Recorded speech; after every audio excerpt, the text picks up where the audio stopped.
Hello students, आज हम effects of electric current में देखेंगे next point, that is force acting on a current carrying conductor.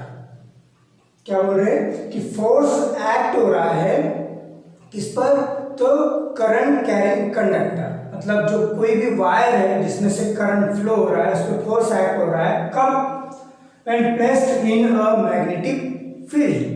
अगर वो करंट कैरिंग कंडक्टर, मतलब वो जो जिसमें से करंट फ्लो हो रहा है, ऐसी वायर अगर हम मैग्नेटिक फील्ड में रख देंगे तो वो मैग्नेटिक फील्ड वो वायर पर फोर्स लगाएगा, जिसके कारण वो वायर क्या होगी?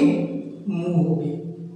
एग्जाम्पल के तौर पे मैं आपको बताता हूँ। देखो कि समझो ये एक करंट कैरिंग कंडक्टर है, मतलब जिसमें से करंट फ्लो हो रहा है, ऐसी एक वायर है, ठीक है, ऐसा एक कंडक्टर है which is placed in magnetic field। इसको मैग्नेटिक फील्ड में हमको प्लेस करना है। समझो ये हॉर्स शू मैग्नेट है, ये नॉर्थ पोल है, ये साउथ पोल है। आपको पता है कि नॉर्थ पोल से साउथ पोल की तरफ क्या होता है? मैग्नेटिक फील्ड लाइंस का डायरेक्शन रहता है। ये नॉर्थ पोल और ये, मतलब इसकी डायरेक्शन किस तरफ है? North to south. ऐसे मैग्नेटिक फील्ड में करंट कैरिंग कंडक्टर अगर प्लेस किया तो force is exerted on this current carrying conductor, मतलब इसे फोर्स लगाएंगे तो ये फोर्स अगर बाहर आउटवर्ड लगेगा तो ये जो करंट कैरिंग कंडक्टर है आउटवर्ड मूव होगा, अगर इनसाइड लगेगा तो ये इनसाइड मूव होगा। समझ में आया? बहुत सिंपल है। When current carrying conductor placed in magnetic field a force is exerted on the current carrying conductor, या फिर force acting on current carrying conductor in a magnetic field. दोनों का मतलब वही होता है, ठीक है। ये जो टॉपिक है बच्चों, ये हम एक एक्सपेरिमेंट करके उसको समझेंगे, ठीक है। देखो यहाँ पे ये दो स्टैंड है, ठीक है, याद रखना।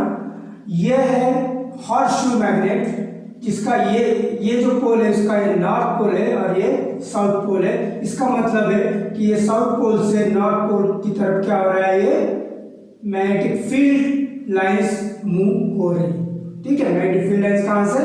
नॉर्थ पोल से साउथ पोल। तो ये हॉर्स शू मैग्नेट है जो कि स्ट्रॉन्ग मैग्नेटिक फील्ड प्रोड्यूस कर रहा है। और देखो बच्चों, एक सर्किट डायग्राम मैंने यहां से ड्रॉ किया है, इस तरह से दिख रहा है। इसमें बैटरी है, ये की है, और ये जो करंट की डायरेक्शन है, क्योंकि पॉजिटिव टर्मिनल से नेगेटिव टर्मिनल जाता है। और ये बी, ये और सी, ये कंडक्टर की पोजीशन है। अब देखो क्या होता है। When there is no current, समझो ये हमने क्या कर दिया? ओपन कर दिया। सर्किट को ओपन करने पे क्या होता है? देयर इज नो करंट, पहला condition. When there is no current, there is no current, okay, then position of conductor is at a, position कहाँ पे है? पोजीशन ए पे, ठीक है, जब उसमें से कोई करंट फ्लो हो रहा नहीं। चलो सेकंड, ये ऑन करते हैं, सर्किट को ऑन करते हैं, मतलब की को क्लोज कर दिया तो सर्किट ये हो जाएगा, ऑन हो जाएगा, ठीक है। जैसे क्लोज किया तो करंट फ्लो होना शुरू हो जाएगा। तो करंट कहां से? अब टॉप टू बॉटम आ रहा है। Current flows from top to bottom, मतलब टॉप टू बॉटम करंट की डायरेक्शन है।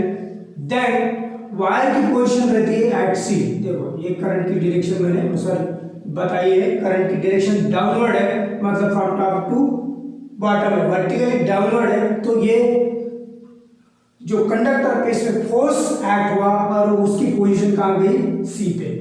आउटवर्ड पोजीशन कहां पे? At point C. ये जब करंट नहीं था ये था, जब करंट डाउनवर्ड जा रहा है तो जो कंडक्टर है वो पोजीशन सी पे आ गया, ठीक है। और तीसरी condition, when current flows from bottom to top, या फिर वर्टिकली अपवर्ड। तो जैसे ये अपवर्ड जाएगा तो ये जो मैग्नेटिक फील्ड है इस पे फोर्स लगाएगा और जिसके कारण ये जो कंडक्टर है ये कहाँ इनवर्ड मतलब एट पॉइंट बी, पोजीशन कहाँ आ गई इसकी एट पॉइंट बी। ठीक है, तो इस तरह से ये तीनों बातें हमने यहाँ पे ऑब्जर्व की। जब कोई करंट नहीं था तो ये जो कंडक्टर की पोजीशन थी जो कि हमने मैग्नेटिक फील्ड में प्लेस किया है, तो ये इसमें कोई मूवमेंट नहीं हुआ, कोई मूवमेंट नहीं हुआ जब उसमें से करंट फ्लो नहीं था। जैसे ही करंट फ्लो हो गया जिसकी डायरेक्शन डाउनवर्ड थी, तो वो जो कंडक्टर है उसकी पोजीशन आ गई सी, मतलब वो आउटवर्ड उस पर फोर्स लग गया, करंट पे क्या हो गया, फोर्स एक्ट हो गया करंट कैरिंग कंडक्टर पे, that is outward at position C. और जब करंट की डायरेक्शन हमने रिवर्स कर दी, समझो ये पॉजिटिव था, इसको नेगेटिव कर दिया और इसको पॉजिटिव कर दिया, तो जो कि करंट की डायरेक्शन क्या हो जाएगी, अपवर्ड हो जाएगी, that is from bottom to top हो जाएगी। और जैसे वो अपवर्ड हो जाएगी तो ये जो करंट, ये जो कंडक्टर है ये मूव होगा inward, that is at position B. समझ में आ गया? तो हमें यह पूरे इससे ये जो एक्सपेरिमेंट हमने किया इससे हमें एक कंक्लूजन मिलता है। क्या कंक्लूजन मिलता है कि अगर हमने current carrying conductor magnetic field में अगर प्लेस किया तो force exert on that conductor. तो पहला कंक्लूजन क्या है, तो when a current carrying conductor placed in magnetic field, it a force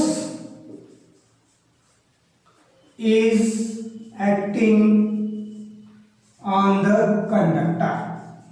जो ऊपर लिखा है वही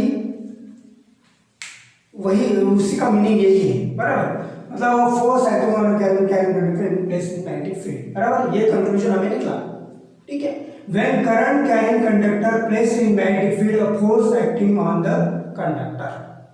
ठीक है, सेकंड, अगर हमने करंट रिवर्स कर दिया तो फोर्स भी रिवर्स हो जाता है।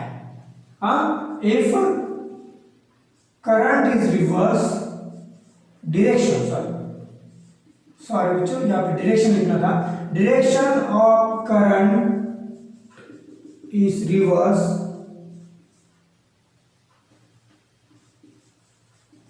then direction of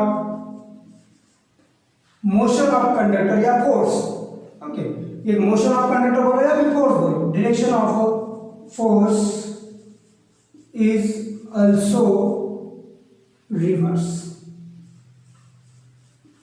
समझ में आया पॉइंट? करंट की डायरेक्शन रिवर्स कर दी तो ये फोर्स की डायरेक्शन भी रिवर्स हो जाती है। और तीसरी बात एक्सपेरिमेंट के थ्रू मैं आपको बताता हूं, अगर समझो हमने ये मैग्नेटिक फील्ड की डायरेक्शन रिवर्स कर दी, मैग्नेटिक फील्ड समझो ये नॉर्थ ले लिया और ये साउथ ले लिया, करंट की डायरेक्शन तो जो पहले वही रहेगी, समझो इसी को हमने करंट की डायरेक्शन सेम है, लेकिन ये मैग्नेटिक फील्ड की डायरेक्शन अगर चेंज कर दी तो भी ये मोशन ऑफ कंडक्टर फोर्स की डायरेक्शन जो है वो चेंज हो जाएगी। तो तीसरा जो कंक्लूजन निकला, that is if the direction of magnetic field is reverse then direction of force is also reverse. समझ में? ये तीन कंक्लूजन हमको यहाँ पे लिखते हैं, करंट की डायरेक्शन चेंज की तो भी फोर्स की डायरेक्शन चेंज होगी, या फिर मैग्नेटिक फील्ड की डायरेक्शन चेंज कर दी तो भी फोर्स की डायरेक्शन चेंज होती है। ठीक है, लेकिन पहला कंक्लूजन, कोई भी कंडक्टर, करंट कैरिंग कंडक्टर अगर मैग्नेटिक फील्ड में रखेंगे तो उसका मोशन होना जरूरी, मतलब होता ही है। ठीक है, या फिर उस पर फोर्स एक्टिंग होता है, या फिर मोशन ऑफ कंडक्टर बोला है, force acting on that conductor, ऐसा। ठीक है, तो ये सब बातें, ये जो तीनों कंक्लूजन है ये अच्छे से याद रखना। And third thing, fourth thing क्या,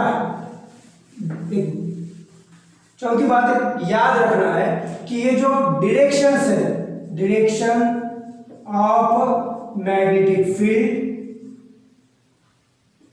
current and force,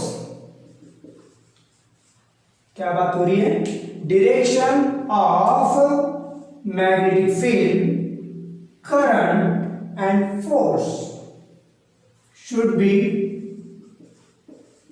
perpendicular to each other, perpendicular to each other। समझ में आया क्या है बच्चों, कि देखो समझो ये कंडक्टर, ये मैग्नेटिक फील्ड प्रोड्यूस करने वाला हॉर्स मैग्नेट है जिसकी नॉर्थ से साउथ मैग्नेटिक फील्ड की डायरेक्शन बराबर इस तरह से, और इसी को परपेंडिकुलर कौन है, करंट कैरिंग कंडक्टर, एंड इसी को परपेंडिकुलर क्या होगा, मोशन होगी, एक तो आउटर होगी या फिर आउट, मतलब तीनों एक दूसरे से क्या है, परपेंडिकुलर है। ये मैग्नेटिक फील्ड की डायरेक्शन, ये करंट कैरिंग कंडक्टर की डायरेक्शन, और ये मोशन ऑफ कंडक्टर इनवर्ड या आउटवर्ड, तो तीनों जो है एक दूसरे को कैसे है, ईच अदर परपेंडिकुलर है। ये बात याद रखना, तो ही ज्यादा फोर्स वहां पे एक्ट होगा। ठीक है, तो ये तीन चार बातें जो है बच्चों इसके बारे में अच्छे से याद रखना।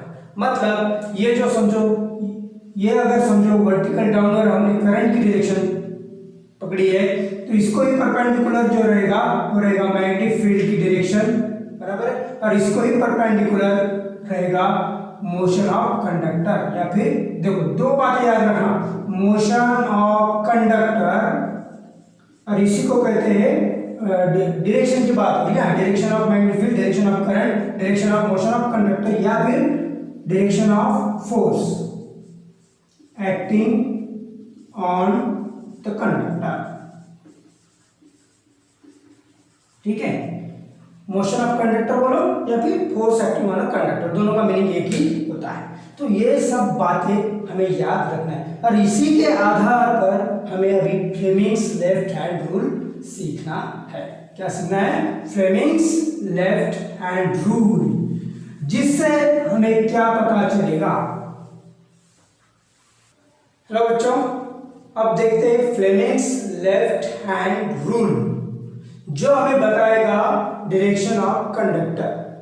इसके पहले जो हमने एक्सप्लेन किया वो हमें बताता था कि अगर कोई भी करंट कैरिंग कंडक्टर अगर मैग्नेटिक फील्ड में रख देते हैं तो force acting on that conductor, तो जो फोर्स एक्ट हो रहा है कंडक्टर पे उसकी डायरेक्शन फाइंड करने के लिए ये फ्लेमिंग्स लेफ्ट हैंड रूल हमें यहाँ पे पढ़ना है। ठीक है, ये फ्लेमिंग्स लेफ्ट हैंड रूल हमें क्या बताएगा, direction of conductor, motion of conductor, या फिर फोर्स जो एक्ट हो रहा है, ओके, फोर्स की डायरेक्शन फाइंड करने के लिए। ठीक है, या फिर मोशन ऑफ कंडक्टर, कौन सी डायरेक्शन में वो मूव कर रहा है, वो फाइंड करने के लिए हमें फ्लेमिंग्स लेफ्ट हैंड रूल पढ़ना है। ठीक है, बहुत आसान है बच्चों, और बहुत आसान तरीके से मैंने यहाँ पे आपको एक्सप्लेन करने वाला हूँ। ठीक है, अब ये जो लिखा है ये भी इस तरह से लिखा है ताकि वो आपको अच्छे से याद रहे। देखो सबसे पहले क्या बात करते हैं, देखो स्ट्रेच योर थंब, स्ट्रेच करना है, इंडेक्स फिंगर बोलो या फिर पॉइंट फिंगर बोलो, and middle finger of left hand, stretch कर दिया। लेकिन कैसे स्ट्रेच करना है, in such way that they are perpendicular each other. ये स्ट्रेच तो किए, लेकिन स्ट्रेच कैसे करना है, वो एक दूसरे को परपेंडिकुलर होनी चाहिए। मतलब ये इसको परपेंडिकुलर, ये इसको परपेंडिकुलर बराबर, ये इसको परपेंडिकुलर, ये इसको परपेंडिकुलर बराबर, और ये इसको परपेंडिकुलर, और ये इसको परपेंडिकुलर, मतलब तीनों एक दूसरे से परपेंडिकुलर होने चाहिए। ठीक है, तो इसी तरह से stretch your thumb, index finger, middle finger in such way that they are perpendicular to each other. If index finger जो है it shows the direction of magnetic field, अगर मैग्नेटिक फील्ड दिखा रहा है, and middle finger shows the direction of current, ये दोनों की बात हो रही है लेफ्ट हैंड में, इंडेक्स फिंगर मैग्नेटिक फील्ड दिखा रहा है और ये डायरेक्ट मैग्नेटिक फील्ड की डायरेक्शन दिखाता है इंडेक्स फिंगर, और ये जो मिडिल फिंगर है ये करंट की डायरेक्शन दिखाता है, then thumb will show the direction of force on the conductor. Thumb क्या करता है? Direction of conductor, force on the conductor या डायरेक्शन ऑफ कंडक्टर। कंडक्टर किस तरफ मूव हो रहा है या फिर फोर्स किस तरह से लग रहा है, जिस तरफ फोर्स लगे उस तरफ भी मूव होगा ना, उसमें कोई डाउट नहीं।